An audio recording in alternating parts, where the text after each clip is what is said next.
Assalamualaikum warahmatullahi wabarakatuh.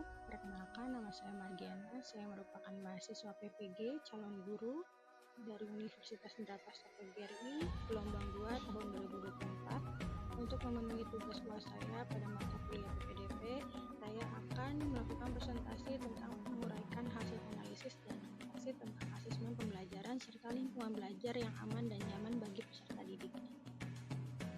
Berikut adalah soal pertama dari UAS saya, yaitu saya harus memilih salah satu asesmen yang telah saya lakukan di kelas observasi dengan dua pertanyaan, yaitu apakah asesmen saya sudah sesuai dengan tahapan perkembangan, hasil budaya, dan kemampuan peserta didik, serta saya harus menjelaskan bagaimana asesmen tersebut memberikan ruang bagi peserta didik untuk memberikan umpan balik. Sebelum lanjut kepada asesmen yang saya akan analisis, saya akan menjelaskan dulu bahwasannya saya melakukan observasi PPL 1 di SMAN 66 Jakarta, tepatnya pada kelas 11, yaitu 11E. Jumlah peserta didik dari 11E ini ada 36 siswa dengan perbedaan suku, bangsa, atau multi-etnik, yaitu setelah saya observasi terdapat 28 peserta didik dengan suku Betawi, 7 peserta didik dengan suku Jawa, dan 1 peserta didik dengan suku Batak, di mana rentang usia mereka juga dari umur 16 tahun sampai 17 tahun, yaitu 29 anak dengan usia 16 tahun dan 7 anak dengan rentang usia 17 tahun.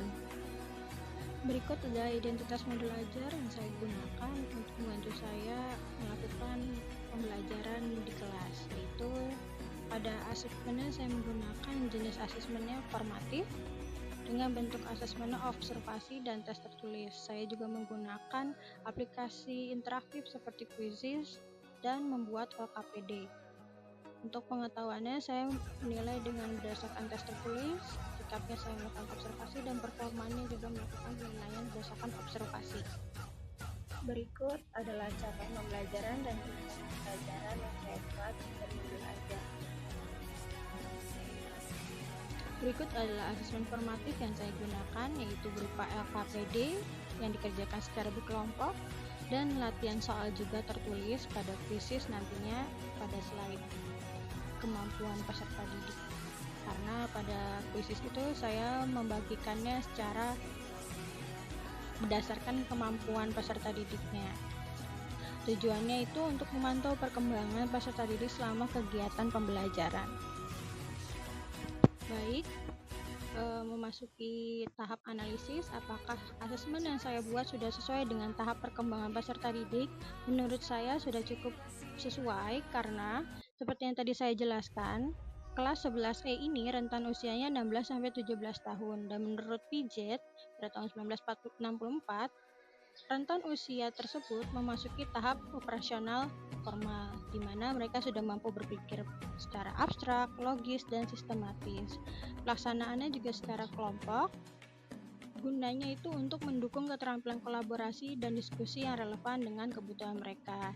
Jadi, menurut saya melalui LKPD ini yang saya buat juga isinya tentang tugas analisis, memecahkan masalah, juga membuat bayangan dari hasil dilatasinya pada bidang koordinat. Itu juga membantu mereka untuk bisa berpikir secara abstrak, logis, dan sistematis. Berikut ada rubrik penilaian yang saya buat untuk menilai dari hasil LKPD, serta juga sikap dan performa ketika nantinya peserta didik setelah menyelesaikan LKPD maju untuk menyampaikan hasil diskusi kelompok mereka. Selanjutnya, kesesuaian LKPD atau asesmen formatif yang saya buat dengan aspek lingkungan budaya. Menurut saya, kesesuaian asesmen yang saya buat sudah sesuai dengan aspek lingkungan budaya karena saya menggunakan perumpamaan untuk konsep dilatasi ini menggunakan pertunjukan wayang. Memang anak kelas 11 ini hidup di daerah Jakarta, namun mereka tidak asing dengan pertunjukan wayang. Menurut saya, dengan mengenalkan konsep dilatasi dengan pertunjukan wayang, peserta didik dapat melihat hubungan antara matematika dengan nilai budaya lokal. Ini juga dapat memberikan gambaran secara konkret bagaimana matematika dalam konsep transformasi geometri diterapkan di kehidupan sehari-hari pada seni tradisional, sehingga meningkatkan minat mereka terhadap pembelajaran matematika. Selain itu, menggunakan pertunjukan wayang sebagai konteks untuk menggambarkan dilatasi membuat pembelajaran lebih relevan dan kontekstual bagi peserta didik. Mereka akan lebih mudah memahami konsep yang diajarkan karena menggunakan sesuatu yang dekat dengan budaya dan tradisi mereka, dan dapat juga memotivasi mereka untuk belajar lebih dalam. Berikutnya adalah kesesuaian asesmen yang saya buat dengan kemampuan peserta didik. Saat sebelum masuk pembelajaran pada pertemuan pertama, saya telah melakukan asesmen diagnostik awal dan didapat bahwasannya terdapat 16 peserta didik dengan tingkat kemampuan mahir, 12 peserta didik dengan tingkat kemampuan sedang berkembang, serta 8 peserta didik dengan tingkat kemampuan belum berkembang. Saya membedakan soal tersebut yang saya letakkan di kuisis dengan tes tertulis. Namun pada saat saya membuat, masalahnya sama, yang membedakan hanya pertanyaannya saja. Pertanyaannya juga bentuknya pemecahan masalah agar mereka tetap bisa berpikir abstrak dan menentukan kesimpulan dari soal tersebut. Selanjutnya, apakah asesmen yang saya buat sudah sesuai atau memberikan ruang kepada peserta didik untuk menghasilkan umpan balik? KPD yang saya buat menurut saya sudah memberikan ruang kepada peserta didik untuk berdiskusi secara kelompok yang telah ditentukan. Setelah menyelesaikan LKPD tersebut, nantinya peserta didik atau perwakilan kelompok akan maju untuk mempresentasikan hasil diskusi mereka pada lembar kesimpulan yang sudah saya sediakan, serta kelompok lain dan guru akan memberikan umpan balik. Umpan balik ini juga membentuk karakter mereka untuk saling menghargai pendapat satu sama lain dan menjadi bahan evaluasi. Setelah itu, sebelum saya menutup pembelajaran, saya juga bertanya sebagai kalimat refleksi kepada mereka dengan menggunakan Mentimeter, di mana ini dapat diakses dengan kelas seluruh peserta didik.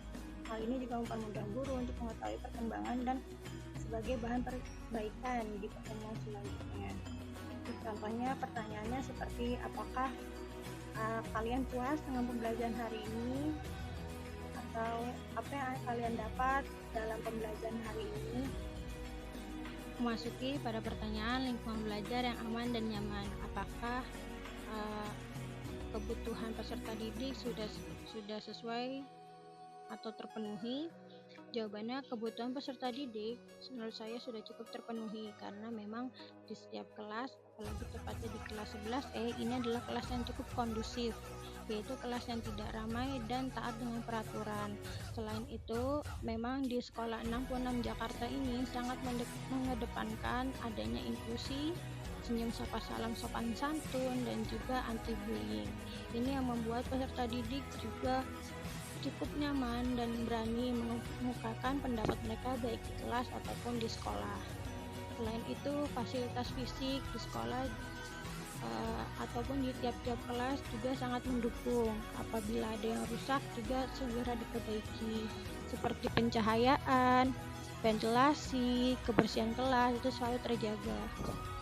Selain itu, proyektor juga aktif agar bisa digunakan guru sebagai media pembelajaran yang inovatif, serta CCTV di setiap kelas juga berfungsi. Saya sebagai guru, untuk menciptakan belajar yang nyaman dan aman, saya juga melakukan pendekatan secara individual agar saya peka terhadap kebutuhan setiap peserta didik di kelas 11E. Selain itu, apabila saya menemukan peserta didik yang mengalami kesulitan, saya mengajak mereka untuk ikut atau bertemu dengan saya ketika di luar jam pelajaran untuk menambah pengetahuan mereka terhadap materi yang belum mereka ketahui.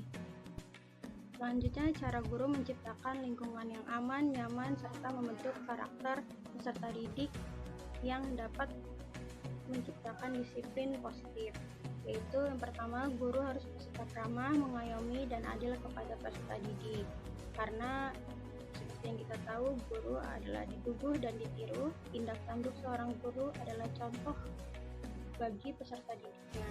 Jadi apabila kita bisa bersikap ramah, mengayomi, dan adil kepada peserta didik, mereka akan merasa didengar, nyaman, aman, serta dekat dengan gurunya. Selanjutnya, guru harus menghargai setiap pendapat peserta didik, karena dengan mendengarkan pendapat peserta didik, mereka akan merasa kita mendengarkan keluh kesah mereka, apa yang menjadi pemikiran mereka, serta memberikan apresiasi karena mereka sudah berani mengumpulkan pendapatnya. Guru juga harus menggunakan model pembelajaran yang menarik dan sesuai dengan kebutuhan peserta didik. Saya menggunakan model pembelajaran berbasis teknologi seperti menggunakan aplikasi interaktif, Quizzes, ataupun Kahoot untuk pembelajaran, di mana mereka akan merasa bahwa pembelajaran ini tidak monoton dan bersifat kreatif dan inovatif. Selain itu, guru juga harus memotivasi peserta didik agar dapat membangun karakter yang disiplin positif. Cara-cara saya untuk membangun motivasi peserta didik yaitu sebelum awal pembelajaran, saya akan melakukan peraturan-peraturan atau memberikan peraturan-peraturan yang sesuai dengan kesepakatan antara guru dan peserta didik. Salah satunya adalah murid yang mengumpulkan pekerjaan tepat waktu akan mendapat nilai lebih bagus dari yang mengumpulkan telat. Ini akan membuat peserta didik untuk termotivasi mengumpulkan lebih dulu. Serta untuk peserta didik yang kurang aktif akan saya bantu untuk maju ke depan dan dibantu oleh peserta didik yang sudah mahir agar mereka juga merasa dilibatkan keaktifannya di dalam kelas. Lalu saya akan melakukan pendekatan individual, di mana pendekatan ini bertujuan untuk agar saya lebih peka terhadap kebutuhan peserta didik dan keluh kesah yang mereka tidak bisa sampaikan.